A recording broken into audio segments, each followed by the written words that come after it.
भूतों को बनाया बंदी।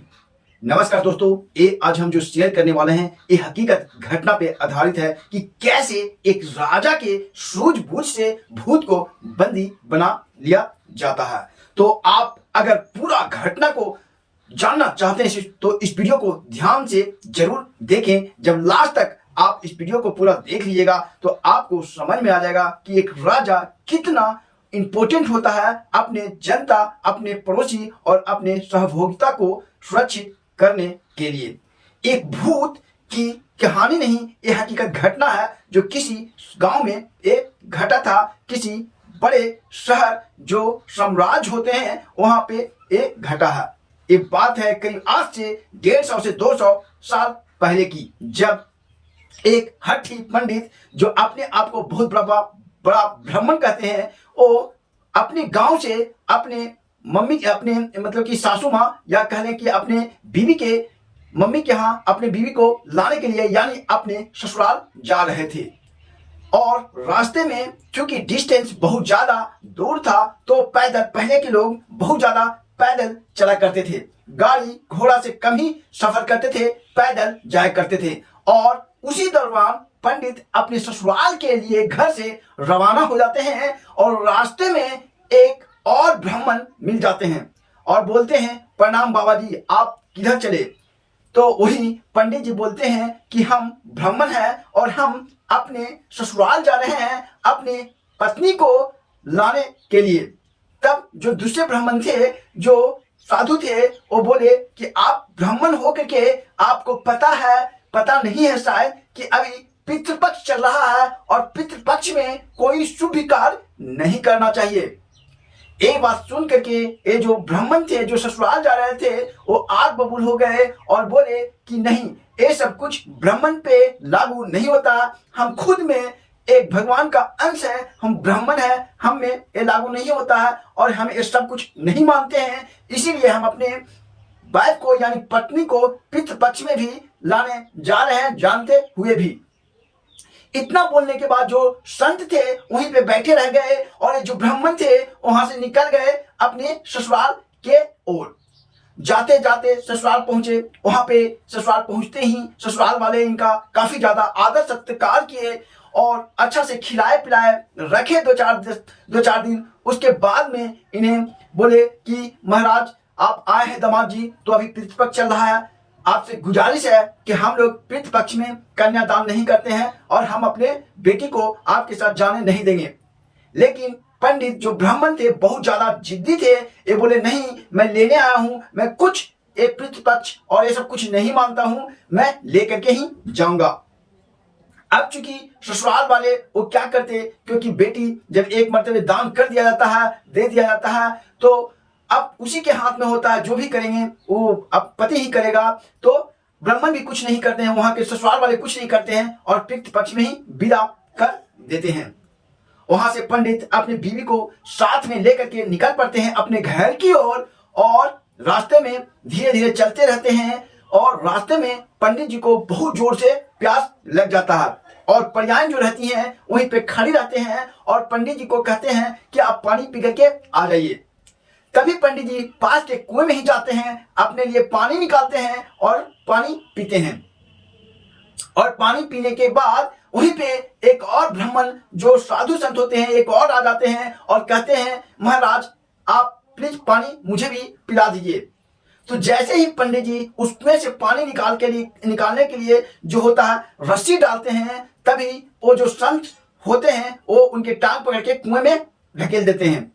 ब्राह्मण कुएं के अंदर चले जाते हैं और जो संत वहां पे पानी पीने आते हैं वो पंडित जी की भेष बना करके वो फिर परियां के पास चले जाते हैं। यानी जो ओरिजिनल पंडित जी थे वो कुएं के अंदर चले जाते हैं और ओरिजिनल पंडित जी के भेष में जो संत होता है, कोई और संत होता है, वो उनके भेष में बन करके परियां के पास चले आते हैं। पंडित जी कुएं के अंदर चले जाते हैं और ये परियां के साथ जो भेष बनाए हुए परियां के साथ ये इनके घर पे चलाते हैं और 2-4 दिन आराम से ऐश मौज करते हैं।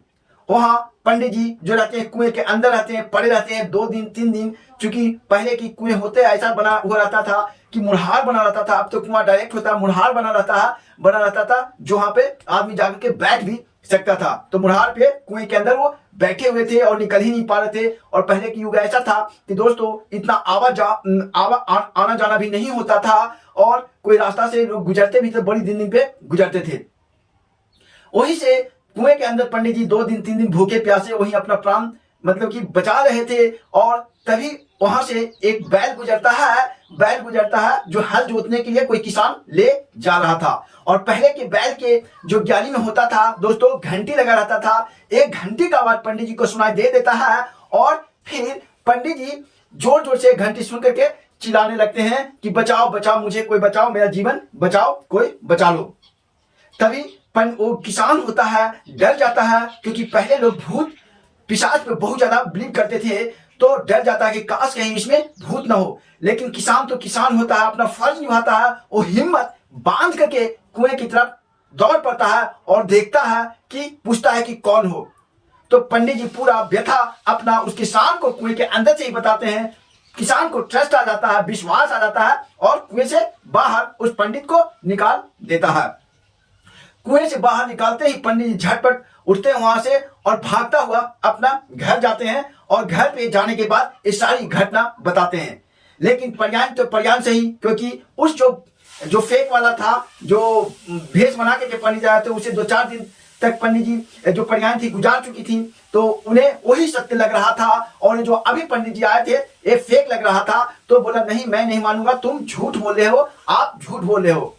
तब वो पंडित जो तो हकीकत पंडित जो अपने पिताजी के पास जाता है, माँ के पास जाता है और माँ के पास सारा व्यथा बताता है। लेकिन माँ भी मानने से इनकार कर देती है कि नहीं, जो मेरा पहला वाला बेटा है वही जो अपना चेहरा रूप बदल के कहा है वही बेटा है, तुम फेंको, तुम इलीगल हो। एक बात पूरी मोहल्ला में फैल जाता है, पूरा गांव में, पूरा एरिया में फैल जाता है। और जब दोनों पंडित आ जाता है, दोनों जो ओरिजिनल होता है वही पंडित आ जाता है और जो फेक होता है वही पंडित आ जाता है। वो बोलता है मैं ओरिजिनल हूँ, वो बोलता है मैं ओरिजिनल हूँ। इतना सुनते ही पंडित जी बहुत ही वहां के गांव के लोग बहुत ही आश्चर्य हो जाता है, प्रयाण बहुत ही आश्चर्य हो जाती है। तभी ये घटना राजा तक पहुंचता है और राजा इस घटना को पूरा तत्परता से लेते हैं और कहते हैं इसे मैं कैसे जज करूं। तभी वहां पे पंडित जो राजा होता है, पूरा एरिया के संत साधु को बुलाया जाता है और बुलाने के बाद साधु संत को वहां पे जज किया जाता है कि आखिर कौन है। लेकिन कोई भी व्यक्ति पहचान नहीं पाता है, क्योंकि दोनों हर चीज जो भी पूछा जाता है हर चीज बता देता है दोनों।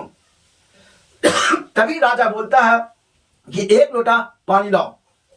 और राजा वहां पे एक शर्त रखता है कि जो भी व्यक्ति इस लोटे के अंदर घुस के बाहर जल्दी से निकल जाएगा वही हकीकत पंडित होगा, वही हकीकत ब्राह्मण होगा। इतना बोलते ही दोनों घुसने का कोशिश करता है। लेकिन जो डुप्लीकेट होता है वो क्या करता है, पंडित चूंकि भूत होता है, वो क्या लोटे के अंदर जैसे ही घुस जाता है, जो राजा होता है हाथ से उसे बंद कर देता है, पैक कर देता है और कहता है तुम डुप्लीकेट हो, क्योंकि भूत ही ऐसा कर सकता है और ओरिजिनल कभी भी लोटे के अंदर घुस ही नहीं सकता। तो दोस्तों आप समझ गए कि कैसे एक राजा के सूझबूझ से भूत को पकड़ा गया। तो इसीलिए बड़ा बुजुर्ग जो होते हैं दोस्तों, इस कहानी का मेन सीख यही है कि बड़ा बुजुर्ग कभी गलत नहीं बोलते हैं, वो हकीकत बोलते हैं और वो अपने तजुर्बा के अनुसार ही बोलते हैं। इसीलिए बोला जाता है कि पितृ पक्ष में कोई शुभ कार्य नहीं करना चाहिए, नहीं तो वह अशुभ में बदल जाता है। उसके बाद पंडित जी ने कान पकड़ा और कहा आज के बाद मैं बड़े बुजुर्ग को बात मानूंगा, उसे इग्नोर नहीं करूंगा। तो क्या आप अपने बड़े बुजुर्ग की बात मानते हैं? प्लीज इस वीडियो को नीचे कमेंट करके बताइए और इस वीडियो को लाइक और शेयर जरूर कीजिए, जिससे कि उन सभी तक ये वीडियो पहुंच सके जो इन सब चीजों को नहीं मानते हैं। तो आज का वीडियो यहीं तक। आए के वीडियो के लिए चैनल बने रहे। Thanks for watching. Bye bye दोस्तों, टेक केयर।